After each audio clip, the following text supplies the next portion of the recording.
Good afternoon. Today we will study about the subordinating conjunction. Before we start to study about the subordinating conjunction, we will clarify the reason why the subordinate clause is linked to the main clause.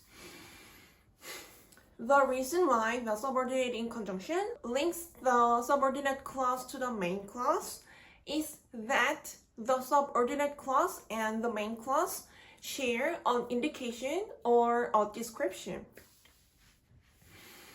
The correlation between the subordinate clause and the main clause comes from an indication or a description. Indication. So, the listeners can hear the subordinate clause while seeking the shared indication or description in the purpose-oriented way. The listeners who hear the sentence that the subordinating conjunction is applied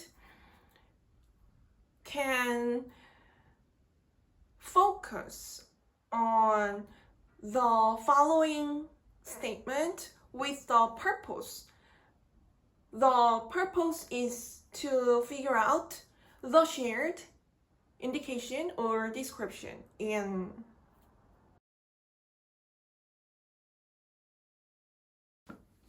From now on, we will study about a subordinating conjunction as a pronoun and a subordinate clause as a pronoun. This means that the subordinate clause linked by the subordinating conjunction has the trait as a pronoun, as well as the subordinating conjunction as a pronoun too. We can understand that the indication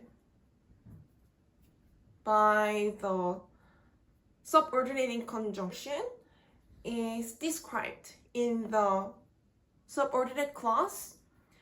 The subordinate clause indicates a described subject or a described object.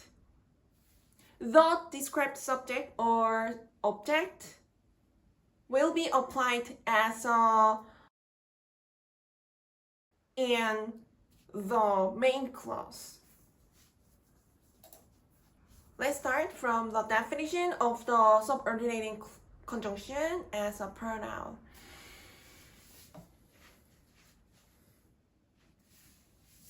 The speaker applies the subordinating conjunction as a pronoun, whose range of the indication is set from the description in the subordinate clause. The description in the subordinate clause specifies the range of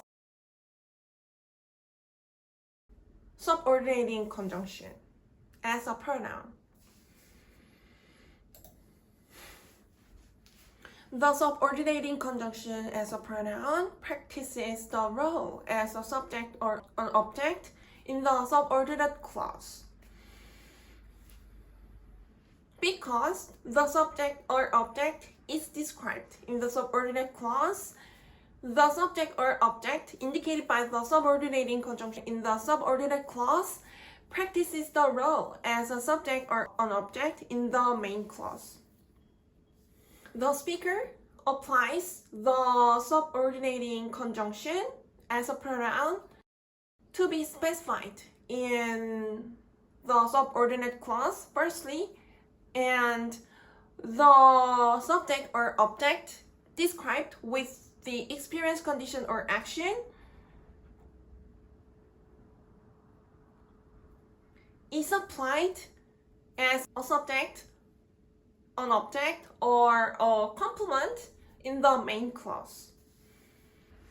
The speaker also describes a subject or an object with the derivative of a verb, but the speaker is able to clarify the subject or object, the relationship with the other subject or object in the subordinate clause.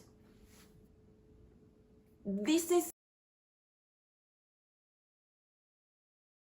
why the subordinate clause is essential to describe the subject or object indicated by the subordinating conjunction as a pronoun.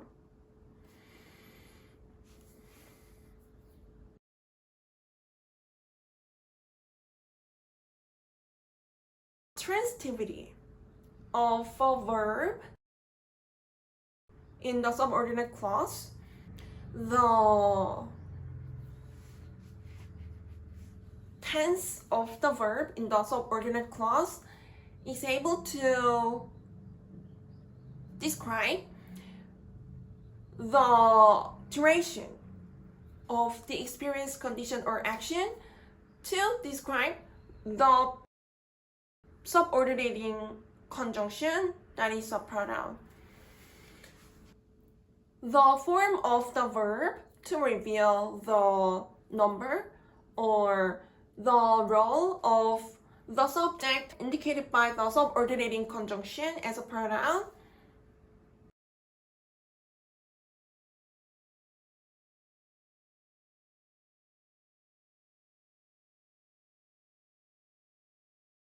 In the subordinate clause.